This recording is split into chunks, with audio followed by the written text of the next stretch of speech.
Boa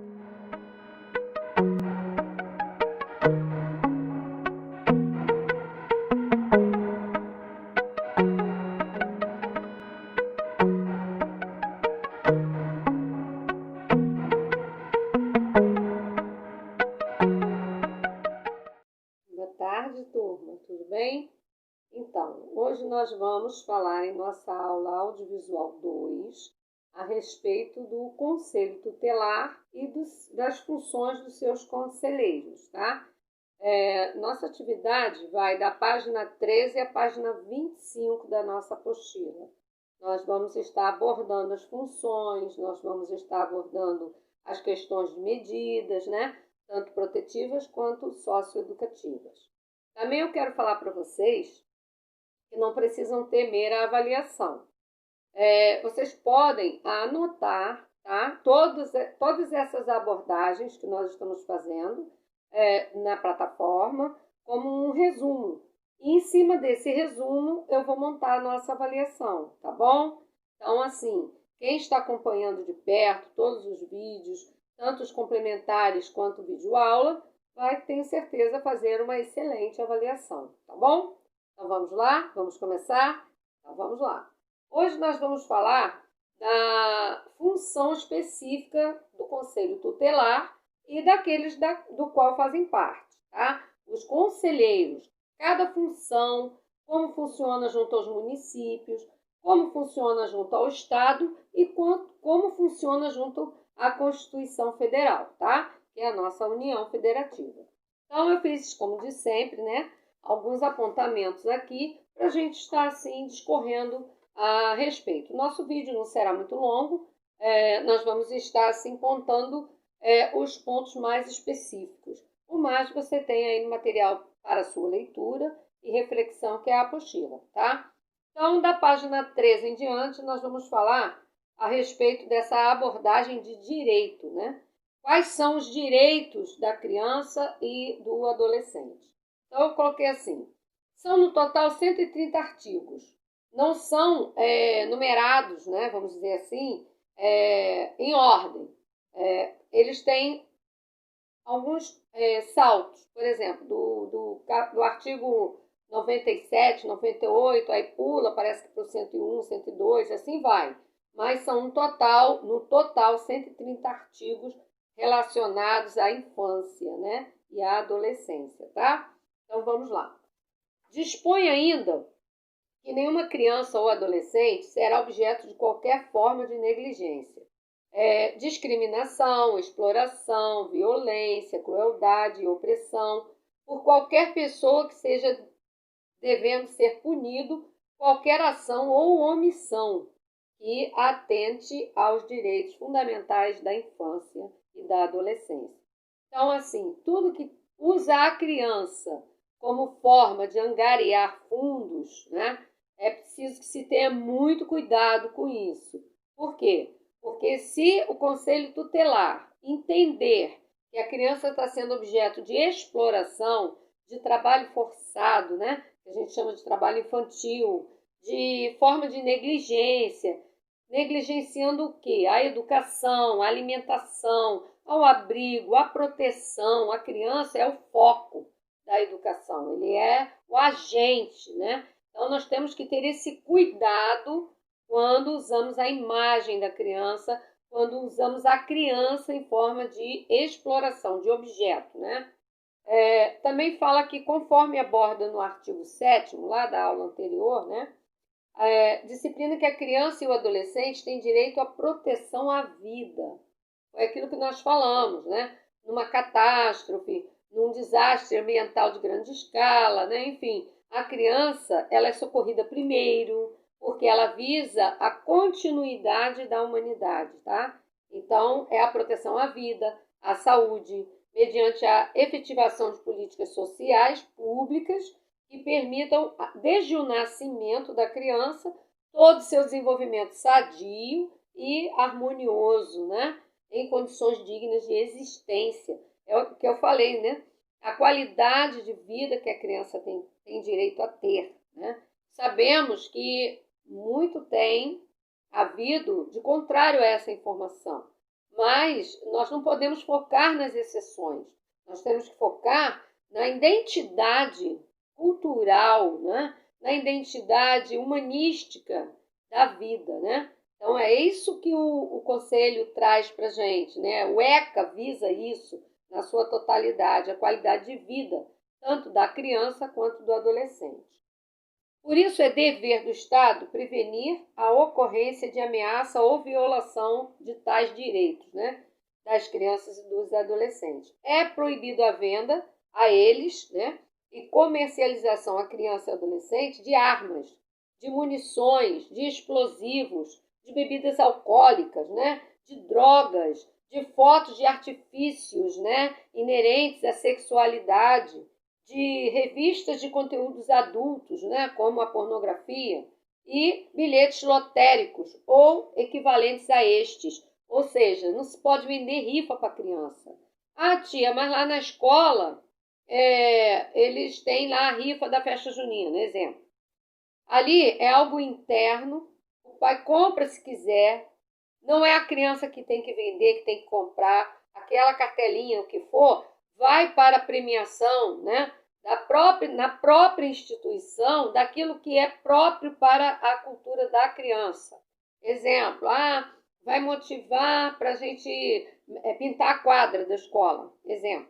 Então, nós vamos fazer para angariar fundos, o pai vai participar se ele quiser. A criança não trabalha, a criança não tem dinheiro, não é? Então, tem que ser tudo muito às claras, falado em reunião.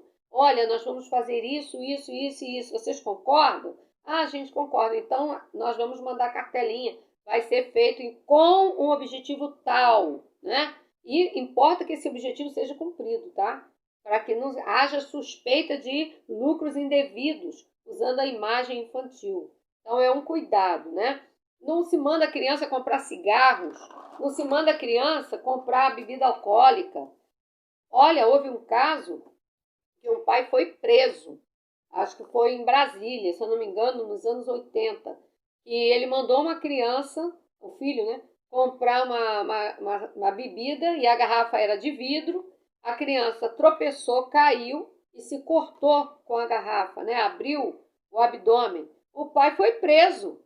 Ele não teve direito nem à fiança, né, de pagar e responder em liberdade. Ele foi preso. Por quê? Porque o ECA entrou, né, porque já existia, porque a Constituição já existia, falando da proteção à vida infantil e tudo mais. Então, assim, não tem desculpa, né?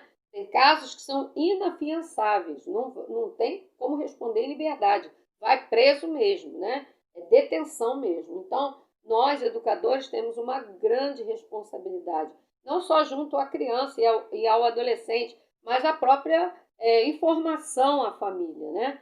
Quando nós damos as nossas reuniões pedagógicas, nós, quanto educadores e gestores, nós temos uma responsabilidade imensa. Nós vamos fazer uma feira de ciências na escola, exemplo.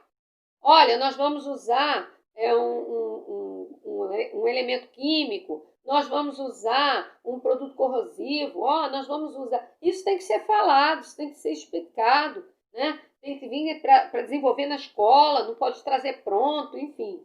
Então, tudo que envolve a infância e a adolescência é de cunho de responsabilidade primeiramente do Estado, né? Depois da família e terceiro da escola, né? Porque nós vamos lidar com essas vidas, com essas fases de desenvolvimento da vida humana, tá? Agora vamos ao Conselho Tutelar em si. É uma das entidades públicas competentes a salvaguardar. O que quer dizer isso? Tanto salva quanto guarda, né, a vida humana. E os direitos da criança e do adolescente. Nas hipóteses em que haja desrespeito, inclusive com relação aos seus pais e responsáveis. Olha aí, acabei de falar, né? Bem como aos direitos e deveres previstos na legislação do ECA e na Constituição. Então, uma coisa é aliada à outra, né?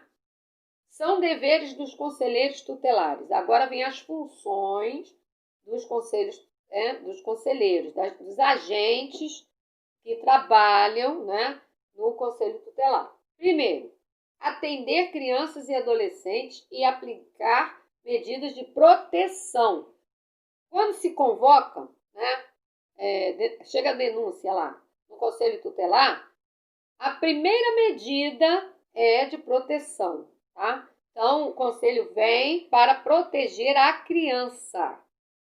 Não é chegar, nós vamos fazer acontecer, não. Primeiro vai proteger a criança.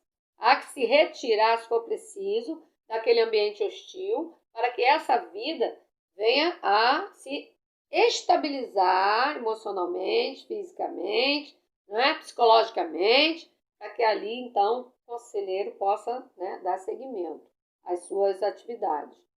Segundo, atender e aconselhar os pais ou responsável e aplicar medidas pertinentes previstas, foi isso que eu acabei de falar, no Estatuto da Criança e do Adolescente, que é esse manual que você tem aí da nossa apostila, tá?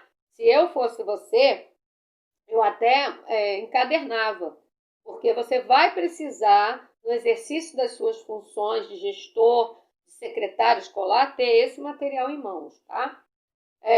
Terceiro, promover a execução de suas decisões, podendo requisitar serviços públicos e entrar na justiça quando alguém injustificadamente descumprir as suas decisões. Então, olha o poder que o conselheiro tem, né?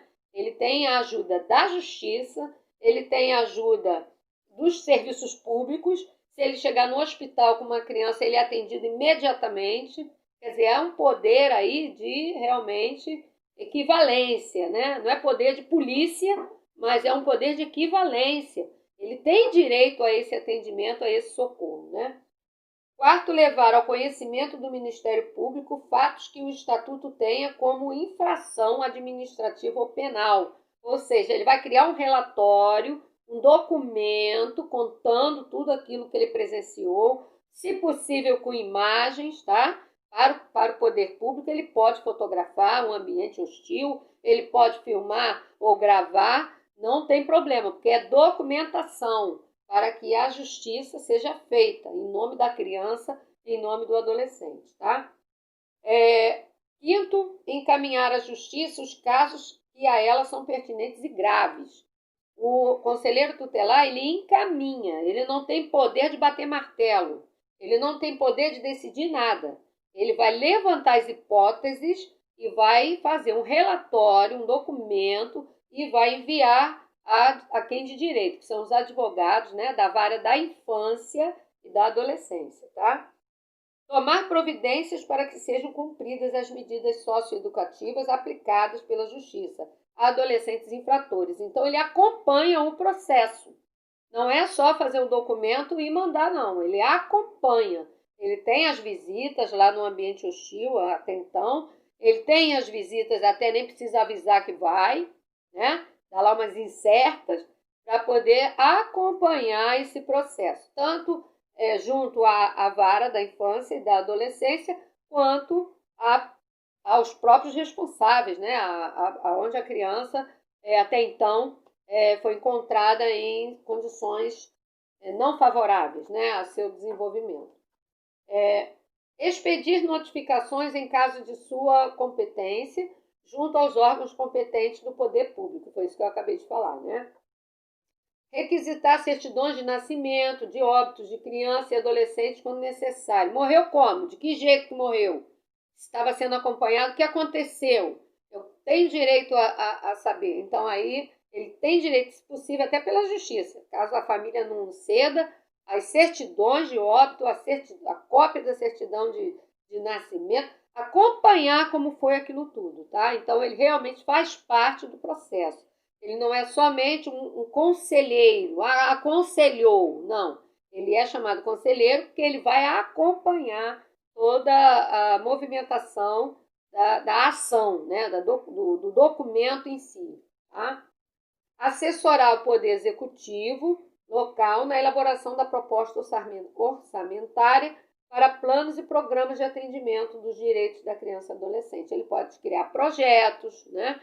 Ele pode mandar projetos até para a Câmara dos vereadores, né? Sugerindo decisões orçamentárias, desculpa, eu tenho dificuldade nessa palavra, pedindo ajuda, recursos, né? para que ele possa desenvolver melhor o seu trabalho, os seus programas, né, assistenciais do Conselho Tutelar. Entrar na justiça em nome das pessoas e das famílias, para que estas se defendam de programas de rádio e televisão que contrariem princípios constitucionais, bem como de propaganda de produtos, práticas e serviços que possam ser nocivos à saúde e ao meio ambiente. Enfim, estão fazendo aqui, de repente, né, um lixão próximo à casa, a casas que tem muita criança, né, tem muitas crianças naquele ambiente, eles vão se desenvolver em meio àquilo, não pode.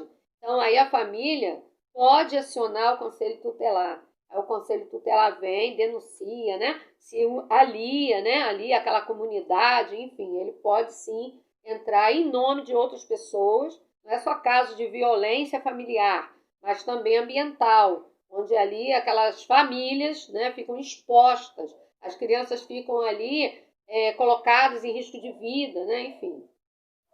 Representar, né? Ele pode representar juridicamente essas questões. Levar ao Ministério Público casos que demandam ações judiciais de perda ou suspensão do poder, né? Por que tirou essa criança dessa família? Mas acontecia isso. Não, mas vamos investigar, vamos saber por que aconteceu e tal. E finalizar, né?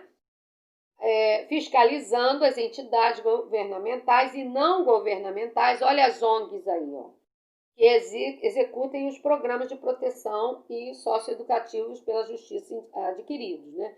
Então, ele pode sim entrar, investigar, né? Levantar, né, questões até de ONGs não governamentais. Tem gente que está abrindo ONG para tudo quanto é lado, né?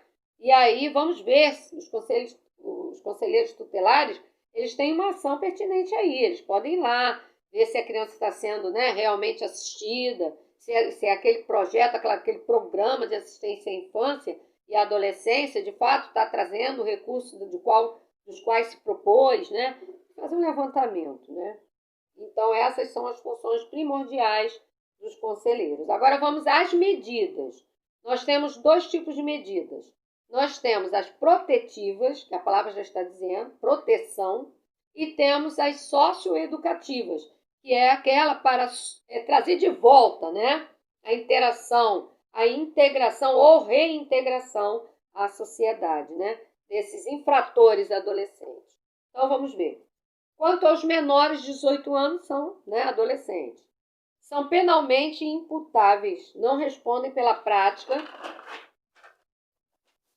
de ato infracional cuja sanção será desde a adoção de medidas protetivas de encaminhamento aos pais ou responsáveis, orientação, apoio, acompanhamento, matrículas, né, em instituições, entidades de recrutamento e de reabilitação, né, e frequência em estabelecimentos de ensino, inclusão em programas de auxílio à família e encaminhamento a tratamentos médicos, psiquiátricos, psicológicos, né, e abrigo, tratamento toxicológico, no caso dos usuários de entorpecentes, né? E até a colocação em famílias substitutas, que foi o que a gente estudou na aula passada, né? Famílias que se propõem, famílias que são, que a gente chama de mães, né, de aluguel, são as mães que são contratadas para cuidar, né? Dentro dos institutos de reabilitação, de até 12 crianças, né? Elas recebem para isso, é um trabalho, né? Elas recebem para isso. Também tem o acompanhamento dos terapeutas, dos psicos, né? Que a gente fala, né? Para a reabilitação dessas crianças e adolescentes infratores, né? Menores infratores. Agora, quanto às medidas socioeducativas, vamos lá. Primeiro, de advertência. O menor ele é advertido oralmente e escrito, né? Por escrito. Há uma advertência escrita, né? Aí assina o adolescente e assina como responsável do adolescente os pais, né? Ou o tutor, né? Então, a primeira é a admoestação verbal, reduzida a termo e assinada pelos adolescentes e seus responsáveis, né? Ou tutores, sob os riscos do envolvimento em atos infracionais e sua reintegração à sociedade. Então, assim, vocês viram há pouco tempo na televisão, o menor pegou o carro, pegou a chave do carro, pegou o carro dos pais, a mãe não estava em casa, o pai estava trabalhando, e atropelou, não sabe dirigir, né? Atropelou aí mais 4 jovens. Uma perdeu as 2 pernas, né? A outra perdeu uma perna e um braço, se eu não me engano foi em São Paulo. Ele não pode ser preso, ele tem 15 anos, né? Como é que fica isso? Então, primeiro, a responsabilidade total caiu sobre quem? Os familiares, os pais diretamente, né? Os responsáveis. Ele, por ser menor, ele vai assinar uma advertência, porque pôs em risco, né? 4 vidas. Graças a Deus ninguém morreu, mas ficaram sequelados. Então, a família desse menor infrator responde pela ação infracional desse filho, né? Então, ele vai ser advertido, ele já foi, né? Advertido, ele não vai preso, mas ele não pode mais pegar nada que põe em risco vida alguma, principalmente carro. Os pais já sabem que ele não vai tirar a carteira, né? Por enquanto, não pode tirar com 18 anos, só depois dos 21 anos, porque ele já cometeu um ato infracionado, né? Ou infracionário. Enfim, há toda uma metodologia. E o pai é responsável pelo tratamento daquelas pessoas que o filho sequelou, tá? Segundo, só dando um exemplo, obrigação de reparar o dano, é isso que eu falei. Caso o ato infracional do menor seja passível de reparação patrimonial, compensando o prejuízo das vítimas, né? Então, além do muro que o menino derrubou lá, né? Ele ainda vai responder, o pai vai responder por cada sequela humana. Olha aí a responsabilidade. Responder como? Não tem como botar, né? De volta o que se perdeu.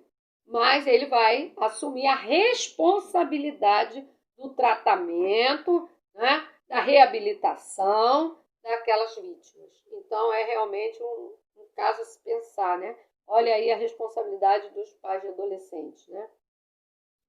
Prestação de serviços à comunidade. Aí esse infrator jovem, né, ele tem por objetivo conscientizar o menor a valores sociais, né, a solidariedade humana, né, a consciência que ele não teve, né, o perigo que ele expôs a outras pessoas e ele mesmo, a ele mesmo. Então ele vai trabalhar prestando serviços a esta comunidade. Né, no horário em que ele não estiver na escola, ele vai estar atuando como um agente, né? Sendo a ele mesmo reeducando, né? Que a gente chama, né? E a comunidade da qual ele faz parte. Também a liberdade assistida. Ele vai ter aí uma medida de grande eficácia, que é o enfrentamento da prática dos atos infracionados, né? Foi o que ele cometeu, na medida em que atua juntamente com a família e o controle profissional dos psicólogos, a visita dos assistentes sociais, né, dos psicopedagogos para ver o rendimento escolar, né, o acompanhamento dele e até do juizado de menor. Olha aí, né? Quer dizer, então ele é acompanhado de perto por várias visitas. Né? Quase toda semana vai ter uma visita lá, até que ele complete 21 anos de idade, né? Também tem a semi-liberdade, aí é um caso mais grave. É a medida de média extremidade, uma vez que exigem dos adolescentes infratores o trabalho e o estudo durante o dia, mas restringe a sua liberdade no período da noite, mediante um recolhimento em uma entidade especializada de atendimento ao menor infrator. Então, ele não dorme com a família, né? Ele passa a entrar às 18 horas, né? Numa instituição, é uma semi-aberta, né? E fica lá até às 6 horas da manhã, que é quando ele pode sair para trabalhar, para estudar. Então, ele passa a ter uma semi-liberdade, né? Depois vem a internação por tempo indeterminado.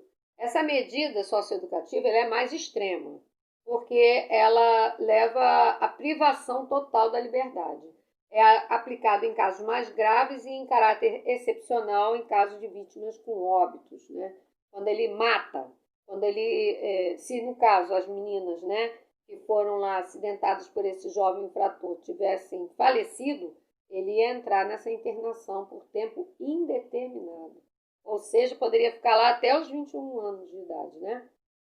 Enfim, cabe ao Estado zelar para que as crianças e adolescentes se desenvolvam em condições sociais que favoreçam a integridade física, liberdade e dignidade total da vida humana, né? Contudo, não se pode atribuir tal responsabilidade apenas a uma suposta inaplicabilidade do ECA, né? Uma vez que estes nada mais são do que o produto da entidade familiar e da sociedade da qual fazem parte, as quais têm a importância fundamental no comportamento dos mesmos, né? Os antigos, né? Os meus pais falam que educação se traz de casa, né? E é fato. O que eu sou, se é que eu posso dizer assim, eu agradeço aos meus pais. Porque a minha mãe nunca passou pano, né, sobre os nossos erros.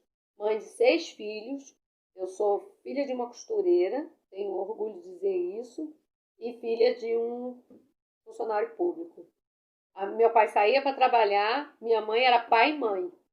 Meu pai só entrava já 9 horas da noite para tomar banho, jantar e dormir.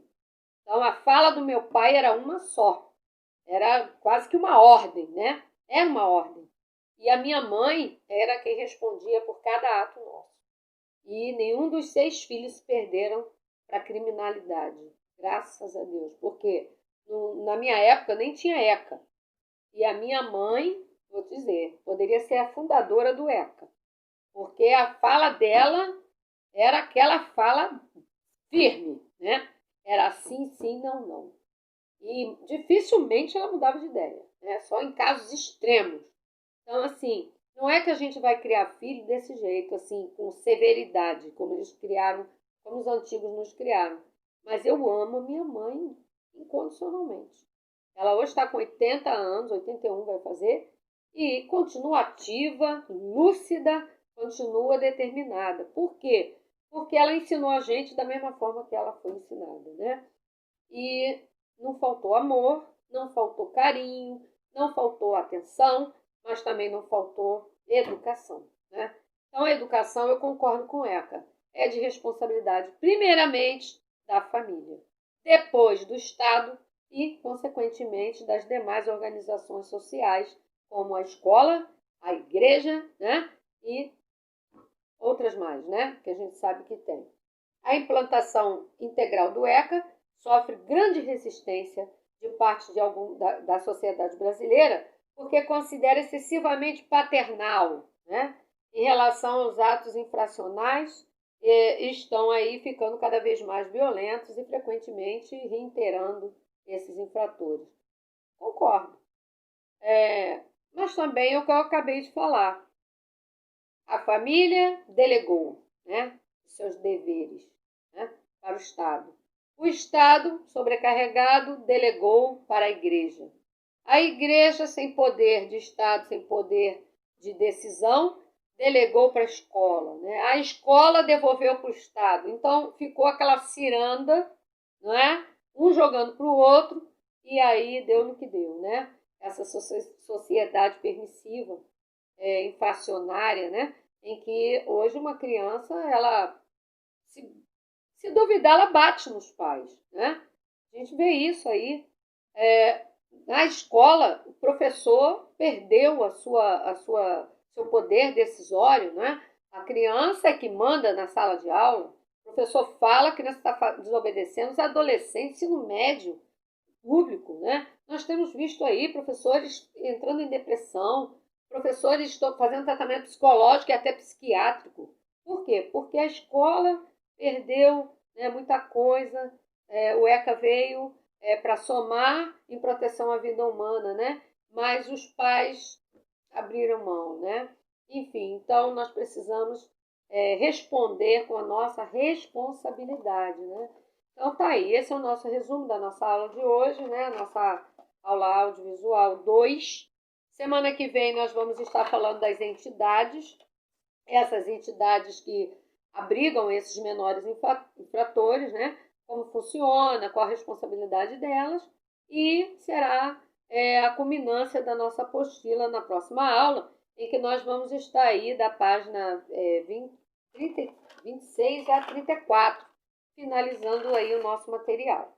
Então, assim, assim como foi lá em LDB1, né, aqueles que fizeram o módulo comigo, eu costumo tirar minhas avaliações daquilo que eu ensino, daquilo que eu falo, daquilo que eu coloco nas aulas, nas nossas abordagens.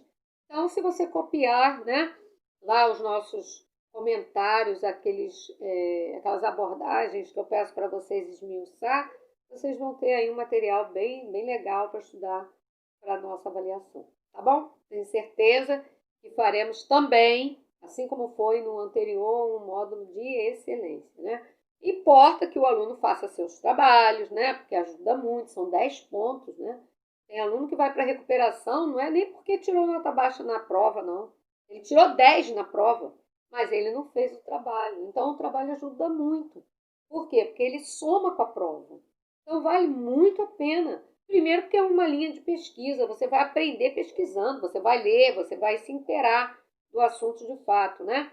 E segundo, que vai te ajudar nessa média aí final, tá bom? Então, vamos lá, vamos para a plataforma. Assistam os 2 outros vídeos complementares de hoje, são pequenos, e aí façam os seus apontamentos, como aqui, né? Eu dou exemplo para vocês, que eu também faço meu trabalho de casa. Tá bom? Fiquem com Deus e vamos seguir em frente aí na nossa aula de hoje. Beijo! Deus abençoe, tá? Deus abençoe a vocês e a nossa sociedade aí, tá? Tchau!